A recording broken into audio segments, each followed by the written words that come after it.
For 2, we're going to begin simplifying fractions, and this is a very important lesson.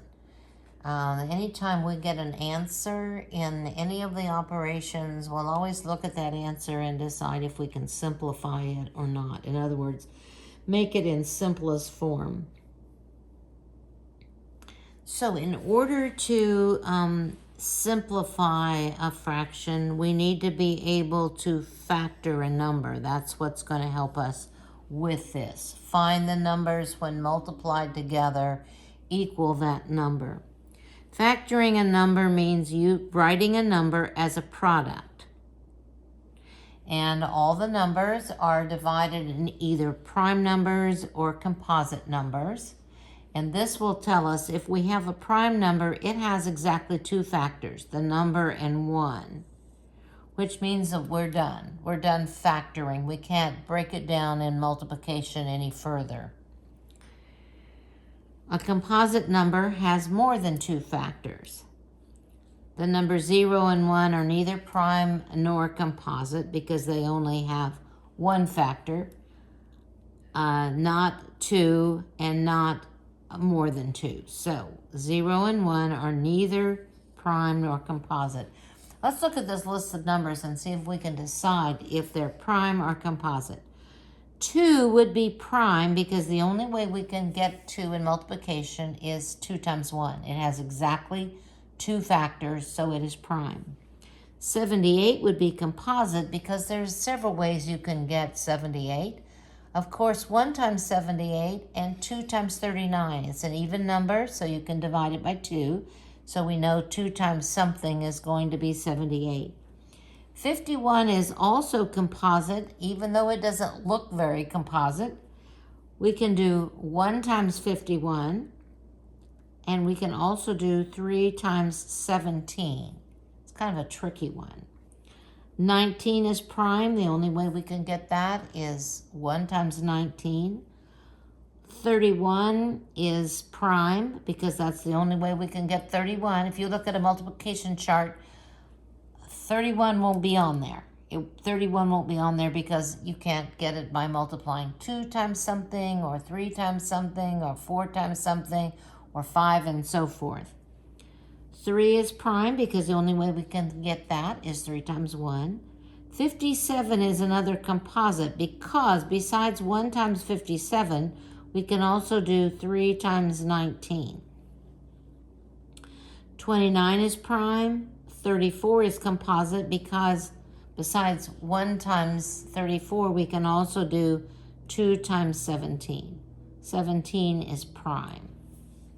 So the reason that it's important to be able to identify prime numbers is when we are simplifying numbers, if we can't divide it by anything but itself, we know that we're probably done. Now we're going to look at prime factorization, and this is breaking a number apart until the number is written as a product of prime factors. Our book gives us a pretty comprehensive bunch of rules that tell us when a number is divisible by 2 or divisible by 3 or divisible by 4 or divisible by 5 or so forth. I don't think all of these are that important because I think that trying it and seeing if it's divisible by 4, divisible by 9, you can just divide it and see if it comes out even or not. The ones that I really like are 2. It's divisible by 2 if the last digit is even. Most of you know that one. And it's divisible by 5 if the last digit is 0 or 5. Those are the obvious ones. These others are fine. There's nothing the matter with them, but I think finding them, it's just as hard as dividing it by 3 or dividing it by 4 or dividing it by 9 to see if it comes out even or not. We're going to look at 2 ways to find the prime factorization. The first one is the factor tree, and it's the one that I like the best. I'm most comfortable with it because I've done it more than the other one. So you can kind of look at these 2 methods and decide which one you want to do. The factor tree is, you know, like a tree that has branches that branches off, except it's upside down. So we start with 72, and we're going to divide that into the two factors that get us there. It's an even number, ends in an even digit, so we could say 2 times 36. 2 is a prime number, so we're done on that branch, but the 36, we can work through that one. We can say 36 would be 3 times 12. 3 is a prime number, so we're done with that branch. 12 we can divide into 2 times 6. 2 is prime. 6 we can divide into 2 times 3. Now, the end of every branch is circled as a prime number, so we can say that the prime factorization of 72 is 2 times 2 times 2 times, we've done this one, and this one, 3 times 3. Now, we can write it like this, or oftentimes they will ask us to write it in exponential form. So we have 2 to the third power times 3 to the second power. This would be written in exponential form with exponents. Now, there are lots of ways you can do that. That is just one way. I'll show you another way. If we wanted to, we could divide this into 8 times 9. That's 72. Neither one of those are prime, so we're going to have to factor those. 8 would be 2 times 4. 2's prime. 4 is 2 times 2. So we're done with all the branches. They're all prime numbers at the end. Now we can factor 9 into what, 3 times 3? Those are both prime numbers. So you can see we get the same thing. 2 times 2 times 2 times 3 times 3. 2 to the third power times 3 to the second power. And I think that's one of the reasons that I like this so much, is that there's not one way you have to do it. Sometimes you can look at a number like this one, 8 times 9 would come to my mind. It might not yours. You might just see that it's an even number, so you could divide it by 2 and so forth. Okay, 56. I'm going to say 7 times 8 is 56, and 7 is prime. Only way you can get that multiplication is 1 times 7, which isn't going to help us any. 8 would be 2 times 4. 2 is prime, but 4 is not. We'll factor it into 2 times 2. So our prime factorization would be 2 times 2 times 2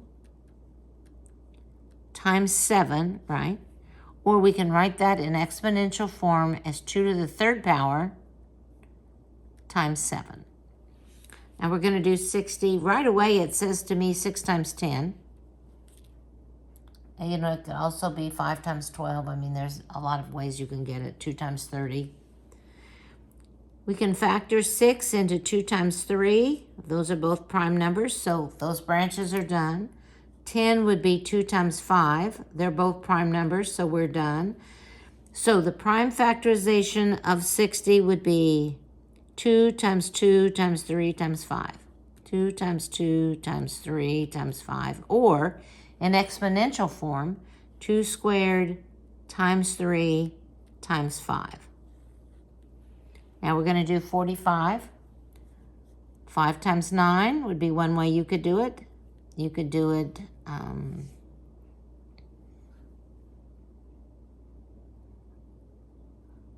3 times 15 maybe? 9 is not prime, but we can break that down into 3 times 3.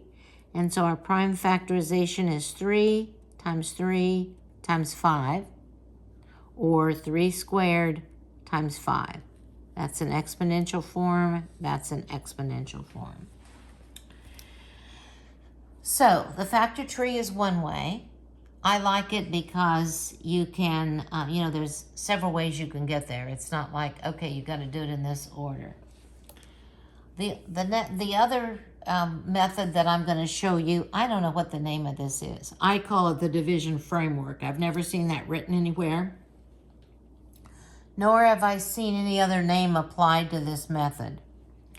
But what we're going to do is we're going to divide the number by the smallest known prime factor of the number.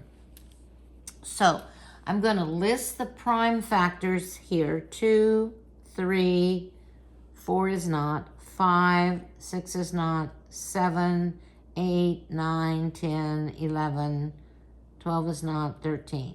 Okay, these are the prime factors in order. So we are going to divide the number by the smallest known prime factor of the number. Then we'll divide that quotient by the smallest prime factor. And we'll continue dividing in this fashion until the quotient is a prime number, till we're left with nothing but a prime number. So 72, we're going to start with 2, and we can divide by 2, which would be 36. We can again divide this by 2, and we get 18. We can divide that again by 2, and we would get 9. 9 is not an even number, so we're finished with the 2's. Now we're moving to the 3's. We can divide that by 3, and the answer would be 3. This is a prime number, so here's our prime factorization. 2 times 2 times 2 times 3 times 3. And that's what we got when we use the factor tree. It's the same thing. 56. If we start dividing that, we can divide it by 2, which would be 28. That's an even number, so we can divide it by 2. That's 14. That's an even number, so we can divide it by 2. And we're left with 7, and 7 is a prime number. So we're done. 2 times 2 times 2 times 7, and that's what we got when we did 56 using the factor tree. Let's do 60. It's an even number, so we can divide by 2, we get 30. An even number, we can divide by 2, we get 15. That's not an even number, so we're going to have to move down to the 3's. So we're going to divide by 3, and that gives us 5, which is a prime number. So we have 2 times 2 times 3 times 5.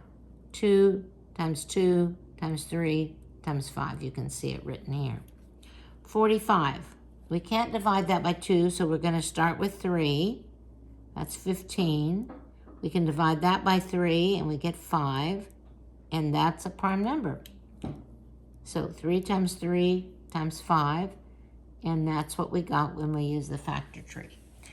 Some students really like this, but you have to go down all the 2's until you can do it no more. Then go down the 3's and you can do it no more. Go down the 5's till you can do it no more. Until this last number down here is a prime number, and then you're done. So you can kind of experiment with this and see which one you like. Next, we're going to determine whether two fractions are equivalent. In other words, if they both represent the same portion of the whole. And we can do that by using the cross products. In other words, if this product is the same as this product, then the fractions are equivalent. So we're going to check the cross products. If the cross products are not equal, then the fractions are not equivalent. Or sometimes you can simplify the two fractions, which I think is a little more trouble, but we'll talk about that in a moment. So let's look at this one. 6 times 8 would be 48. 2 times 24 would also be 48. So these are equivalent fractions, so that they represent the same. If we had something divided into 24 parts and we shaded in 6, it would be the same as if we had 8 parts and shaded in 2. Let's look at this one. This cross product, 40 times 10 would be 400, and 16 times 25 would be 400 as well. So these are equivalent fractions because the cross products are equal.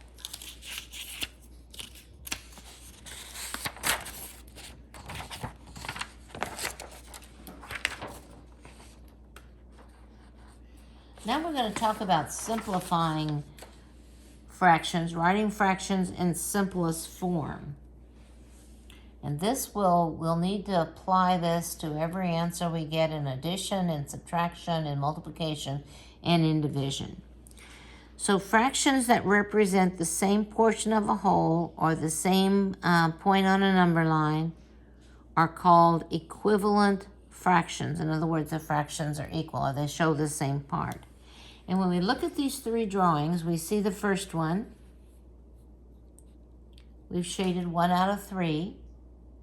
And now all we've done for the second one is divide each part into 2. So now we have 2 that are shaded out of 1, 2, 3, 4, 5, 6.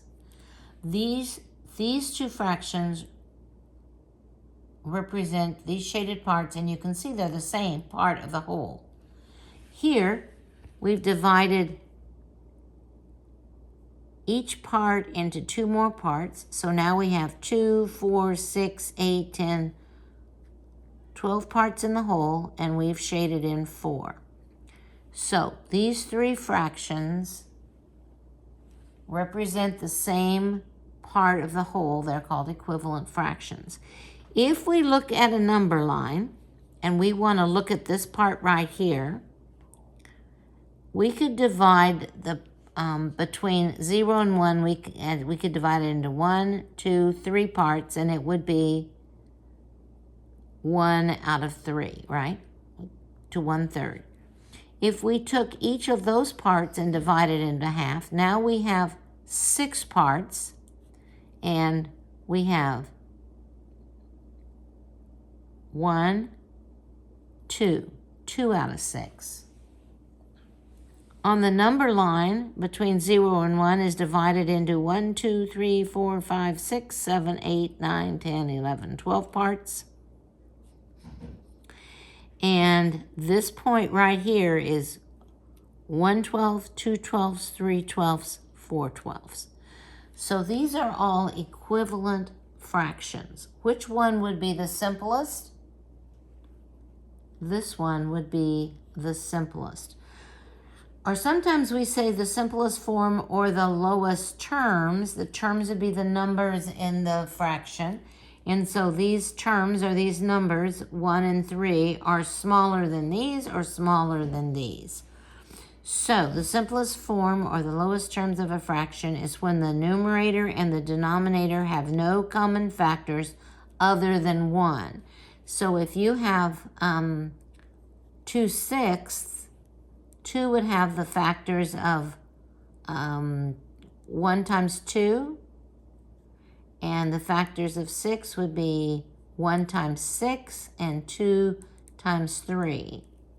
So they do have this common factor. So this is not in lowest terms. If we looked at 4/12, we would see that 12 would be 1 times 4 or 2 times 2. And 12 would be 1 times 12, 2 times 6, or 3 times 4.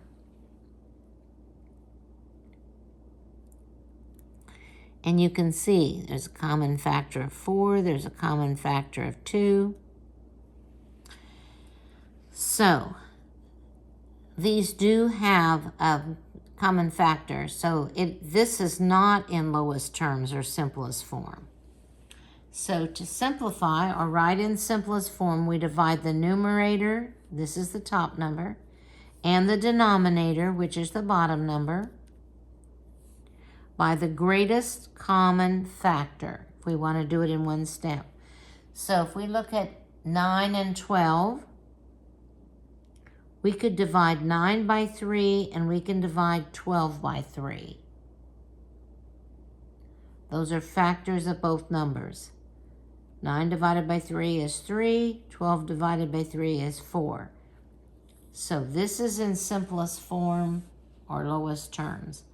5 and 10, we could divide both of those numbers by 5. And our simplest form would be 1 as a numerator, 2 as a denominator. 3/18, we could divide both of these by 3, and we would end up with 1/6. That's in simplest form. 6/8, we can divide both of those by 2. We would end up with 3/4 in simplest form. So you're going to just divide the numerator and the denominator by the same number until you can't divide any number by any number but 1. Sometimes this can be a multi-step thing. The numbers may be kind of big and you may not be able to see the greatest common factor, so you may do it a couple of times, and there's nothing the matter with that. If we have 15/90, I know right away that I can divide both of those by 5. They end in 5 and 0. So we would have 3 for a numerator and 18 as a denominator. And we can divide both of these by 3. And we would have 1/6. So I can do this in 2 steps, or I could have divided this by 15 and 90 by 15. Because 15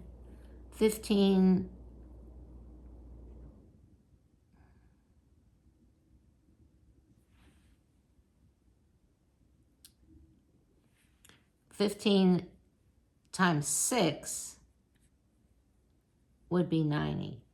But I might not see that right away. And if I just stared at it until I found 15, it might take me much longer than if I do a multi-step version. 15/40, I could divide both of these by 5. And I would come up with 3 for the numerator, 8 for the denominator, and I'm done. I'm not sure why this one's in here. 48/56, I can divide both of these by 2. Something I can see right away. So I have 24/28. I could divide these by 2, or I could divide these by 4, which would be divided by 2, divided by 2. I have 6/7, 6/7. So I guess I want to show you this so that you realize that it doesn't have to be in one step. It doesn't have to be just by the greatest common factor, the biggest number that you can divide both of them by. You can divide them in several steps.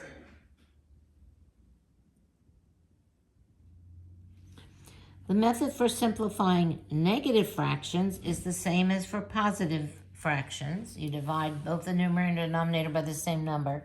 If you start with a negative fraction, then you'll end up with a negative fraction. So if we have negative 10/27 and we want to simplify that, you can write the prime factorizations of the number and the numerator and the denominator, and this can be helpful. So 10 would be 2 times 5, 27 would be 2 times 9, or 3 times 3 times 3. And since 10 and 27 have no common factors, this is already in simplest form. So sometimes if you write those out, that can be helpful. Sometimes it can just be a lot of time. Now we're going to look at some that contain variables. We have 10xy over 6x. So if we factor 10, it'd be 2 times 5, and xy would be x times y. 6x would be 6 times x, or 2 times 3. This makes 6 times x. So now we're going to divide the numerator and denominator by the same factor. So we can divide it by 2, top and bottom. 5 won't work, 3 won't work. We can divide it by x. They cancel out. So our final answer on the top would be 5y. And on the bottom, we're left with a 3. 18d over 15cd.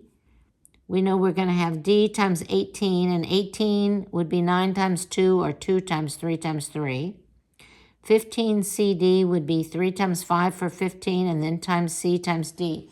Now we're going to look for common factors in the numerator and denominator, and they'll cancel out or divide by that.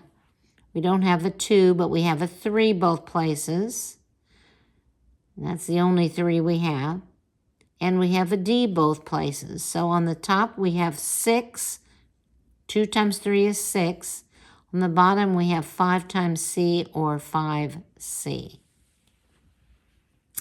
6x squared on the top, 6 times x, or we could even write this as 2 times 3 if we wanted, times x.